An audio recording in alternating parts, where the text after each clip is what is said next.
আজকের ঐতিহাসিক মাস for Gaza আমাদের পুরো বাংলাদেশ সহ ঢাকার মানুষেরা যে রাস্তায় নেমেছেন 3টা থেকে 4টা পর্যন্ত যে কার্যক্রম, ইতিমধ্যে আমাদের কাছে খবর এসেছে পুরা দেশের কোটি মানুষ রাস্তায় নেমে ফিলিস্তিনের পতাকা নাড়িয়ে বিশ্ববাসীকে জানান দিতে প্রস্তুত হয়েছেন।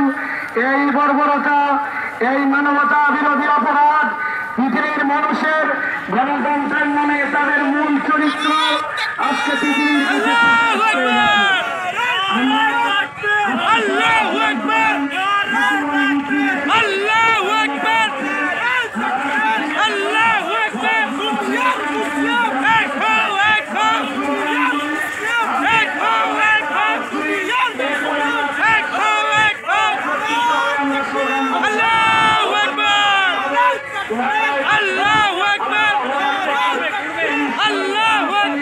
জিন্দাবাদ জিন্দাবাদ, বিশ্ব মুসলিম ঐক্য করো, ফিলিস্তিন স্বাধীন করো, টেরোরিস্ট টেরোরিস্ট ইসরায়েল টেরোরিস্ট,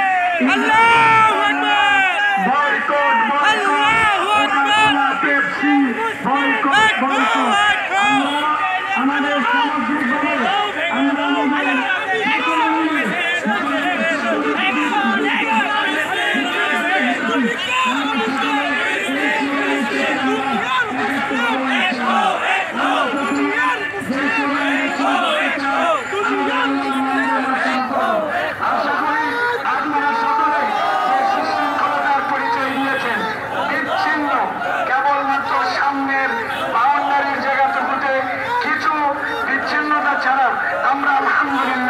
নিরবিচ্ছিন্ন কার্যক্রম দেখতে পেয়েছি। স্টেজে আমাদের অতিথিরা উঠবেন, তার আগে আমাদের স্টেজ আমাদের দায়িত্বশীলরা একদম সুশৃঙ্খল ভাবে রেডি করবেন ইনশাল্লাহ। যারা স্টেজে সিঁড়িতে আছেন দয়া করে স্টেজ থেকে